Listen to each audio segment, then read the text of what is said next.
नमस्कार जय जगन्नाथ मिताली पप्पू एक्सप्रेस को स्वागत जनाऊँ। देखिए रेलवे स्टेशन पाखे मुझे पहुँच सारी ए जगार बहुत शांत परिवेश बहुत माने परिष्कार जगह आ बहुत सुंदर जगह भी आपण मान मन को लोभी पार। तो आपण मैंने देखिपे मुझे जगह वीडियो क्लिप कर केवल आपण मान कहीं आपण मैंने केवे आसिले कौन प्रकार असुविधा न हो कौन प्रकार असुविधार सम्मुखीन न हूँ से जिनस मुझे जनइबी ता सांगरे रेलवे स्टेशन टाइम टेबुल विषय मुझे जनइबी आपड़ केते पहुँचे केउठू बसबे क्यों जगार आसबे सब जिन मुझे डिटेल जनइबी आ रेलवे स्टेशन पाखु बाबा आश्रम केते बाट किंबा हॉस्पिटल केते बाट सब जिनस मुझे जनइबी मुझे अनुरोध करी भिडियोटी शेष आगे देखूँ शेष आगे देखिले आपण मैंने सब जिन क्लीयरली बुझीपारे फ्यूचर आज ना काली जदि हॉस्पिटल आपण मैंने आसती कि कौन ट्रिटमेंट आसती कि बाबा आश्रम जदि बुलायापी आसती ताले आपन कौन प्रकार प्रोब्लेम होनी मो चैनल माध्यम आपण मानू देश दुनिया सब जिनस नुआ नुआ जगार वीडियो क्लिप देखा मिल से आपण मैंने मो चैनल को प्लीज लाइक करूँ कमेंट दिंतु और सब्सक्राइब करूँ जदि आपण मैंने नुआ मो चैनल सब्सक्राइब करने जमा भूलु पाखर थी बेल आइकन को ऑल रे दबाई दिंतु तेबे जाकि मुझे जेकोसी अलग अलग राज्यर भल भल जगार वीडियो क्लिप कर छाड़ी प्रथमे सर्वप्रथमे आपण ही देखिपारे चलतु मुझे रेलवे स्टेशन सब जनइबी आपड़ जानीपारे एवं घरे बसी बसी देश दुनिया खबर आपड़ भी जानीपारे कहीं अलग अलग राज्य में कौन सब फैसिलिटी अच्छी कौन सब सुविधा अच्छी केमी अलग अलग राज्य डेभलपमेंट करुच्ची आम राज्य कौन पर ओडिशा पछरे अच्छी तेबे जाकि जानीपारे खास करके मुझे आपण मानू कहबी आम ओडिशार गोटे ट्रिटमेंट करने हार्ट हो किडनी हो लिवर हो पाखापाखि 3.5 लाख 4 लाख टका खर्च होची किंतु प्रशांति रे मात्र आपण को रहिबा खाइबा छड़ा आउ गोटे टंकाटे भी खर्च नहीं सेटा मेन इंपोर्टेंट से जिनस जोटा कि आम ओडिशा रे भाई भौणी माने किंबा जो वयस्क लोक माने उपकृत हो पारे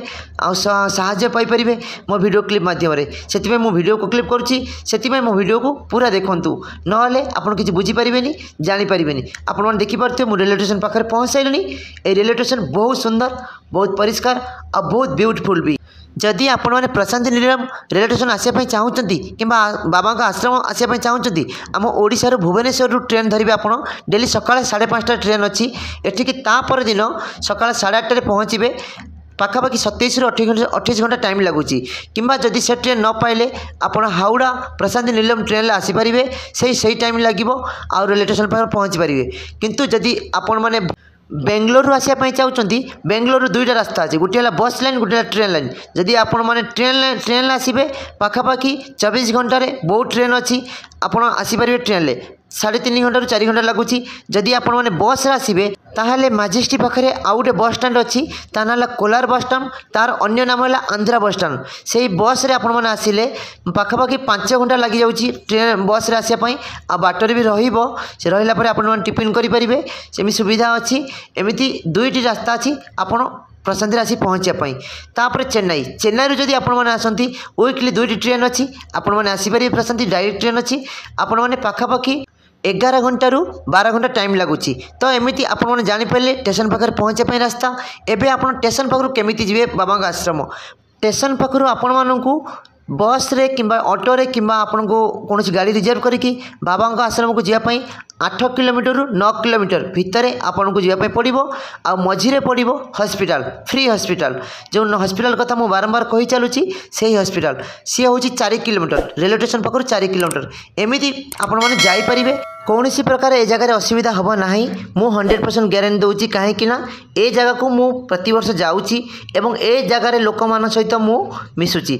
आउ बाकी रहा आपण मान पाखे भाषा माने लैंग्वेज कौ लैंग्वेज रे कथा हे आपण मैंने हिंदी कथा हो पारे कि इंग्लीश कथा हो पारे कन्नड़ा तेलुगु ये 4टी भाषा ये जगह चली कौन सी प्रकार प्रॉब्लम ना कहीं ए जगह जो लोक मैंने बहुत सेवा करने आग्रही एमती देखापी गले दर्शक बंधु आम ओडिशारू बहुत लोक ए जगह को आसुँच कि प्रत्येक राज्यरू बहुत लोग ये जगह को आसुँच आपण मैंने बहुत भलरे जगह रही पारे टूर आसुँच कि ट्रिटमेंट आसुँच डेली 24 आवर लोक ओह्लाउं जाऊँगी एमती आप देखिपारे तो मुझे रेलवे स्टेशन विषय आउ कि कहि ए रेलवे स्टेशन में 3टी प्लाटफर्म अच्छी आपण मैंने ओडिशा आसिले 1 नंबर प्लाटफर्म ओह्लैबे जदि बेंगलोर आसबे 2 नंबर प्लाटफर्म ओह्लैबे तो एमती सब प्रकार सुविधा अच्छे कौन प्रकार असुविधा ना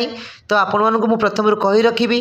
तो आपण मैंने केबे जदि मन करती टूर आसापी आसतु बुलिकी जातु। मेन कथा दर्शक बंधु ए जगार जलवायु ता सागर जो क्लाइमेट बहुत सुंदर आउ बहुत परिष्कार बहुत निर्मल आ बहुत कोमल